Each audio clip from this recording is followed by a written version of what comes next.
नमस्कार, SPN9 news देख रहे हैं आप। मैं हूं आपके साथ नाज़मीन खान।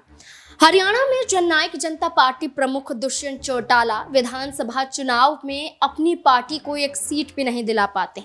उचाना कलां विधानसभा सीट जो दुष्यंत चौटाला की जीती जुताई सीट थी, वो सीट भी गवा देते हैं। 2019 में वो जननायक जनता पार्टी जो 10 सीटों पर जीत हासिल करती हुई नजर आई थी, 2024 के विधानसभा चुनाव के मद्देनजर जमानत भी जब्त हो जाती है। सवाल खड़े होते हैं कि जननायक जनता पार्टी भारतीय जनता पार्टी संग जुड़ी थी। उस दौरान किसान आंदोलन मुखरता के साथ भारतीय जनता पार्टी के लिए गले की फांस बन गया था। उस दौरान दुष्यंत चौटाला ने किसानों का समर्थन करने की बजाय भारतीय जनता पार्टी का साथ दिया था। यही वजह है कि हरियाणा में दुष्यंत चौटाला को हार का सामना करना पड़ा। अब बीजेपी इसकी बड़ी वजह बनी। अब बीजेपी ही बड़ी वजह बनी है कि अब दुष्यंत चौटाला से उनका सरकारी आवास भी छीन लिया जाता है।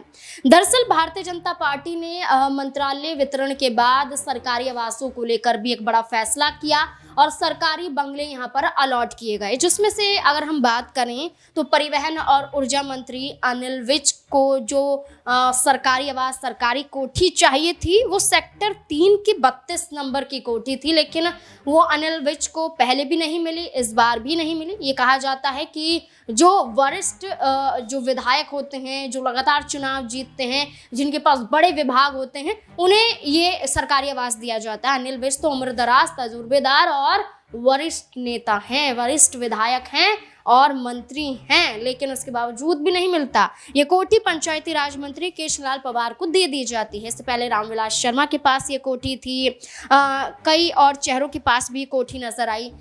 इसके अलावा जब सरकारी आवास का वितरण किया गया, श्रुति चौधरी को सेक्टर 7 की 72 नंबर की कोठी मिली, जो किरण चौधरी के पास भी ये कोठी रह चुकी है।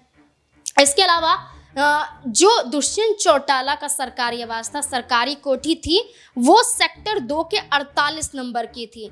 अब विधानसभा स्पीकर अरविंदर कल्याण के पास ये कोठी पहुंच जाती है।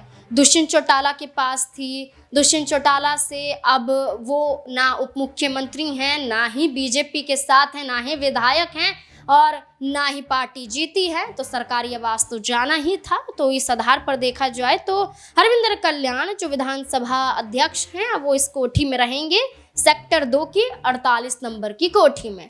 कई और भी यहाँ सरकारी आवास कई चेहरों को मिले हैं, लेकिन मुख्य रूप से ये चेहरे नजर आए जिन्हें बड़ी जिम्मेदारियों के साथ बीजेपी ने कोठियां दी, सरकारी आवास भी दिया, लेकिन कई चेहरों को नाराज करती हुई भी नजर आई।